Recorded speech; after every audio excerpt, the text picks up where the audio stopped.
Peut-on nous reprocher une faute de goût? Thèse. Les fautes de goût sont une preuve d'inculture. On peut nous les reprocher.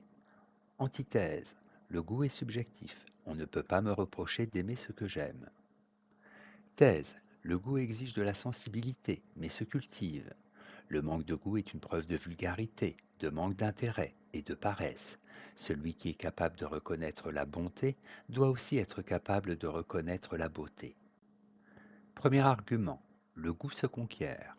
Pour juger de la qualité d'une œuvre d'art, il faut du goût, c'est-à-dire une sensibilité spéciale, capable de reconnaître la beauté véritable.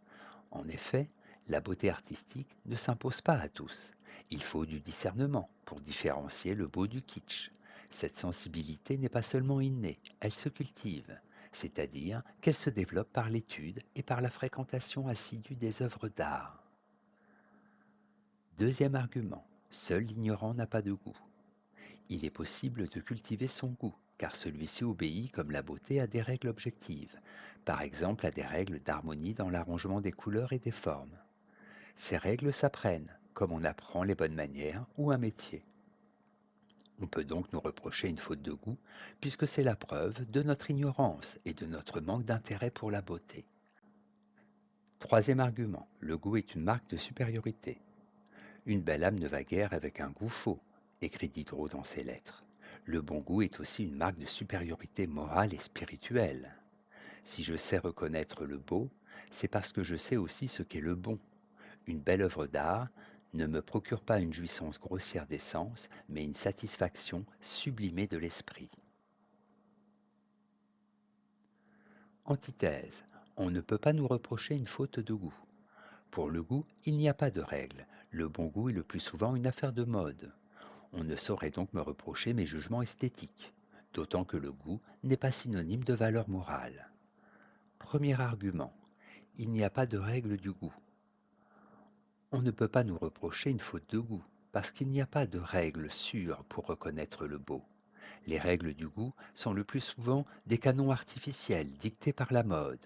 Aujourd'hui, telle couleur, tel vêtement, tel style de mobilier sont considérés comme le summum du goût. Après-demain, ils seront démodés. Deuxième argument, la définition du beau change. Les gardiens du bon goût ont condamné au XIXe siècle Baudelaire, Flaubert, Monet, Van Gogh. Lorsqu'on veut dicter des règles du goût, on tombe dans l'académisme. On est incapable de reconnaître les nouvelles formes d'art. Le bon goût est en art aussi problématique, même pour ceux qui sont supposés en avoir. On ne saurait reprocher à personne de manquer de goût. Troisième argument, le goût n'est pas la morale. Le goût n'a rien à voir avec le mérite et le sens moral. L'on peut être insensible à l'art sans être pour autant un méchant. Inversement, un tyran, un tortionnaire peuvent être des amateurs d'art raffinés. Mon goût, même s'il ne correspond pas au canon en vigueur, ne concerne que moi et ne nuit à personne. En bref, il n'y a pas d'objectivité en matière de goût. On ne saurait donc me reprocher mes goûts. Ce qui compte, c'est ma valeur morale. Synthèse. Au regard de la moralité, le jugement esthétique est une faculté relativement secondaire. S'il est impératif d'être moral, il n'est pas nécessaire en revanche d'avoir du goût. Il est donc difficile de reprocher à quelqu'un, au nom de la morale, de manquer de jugement esthétique.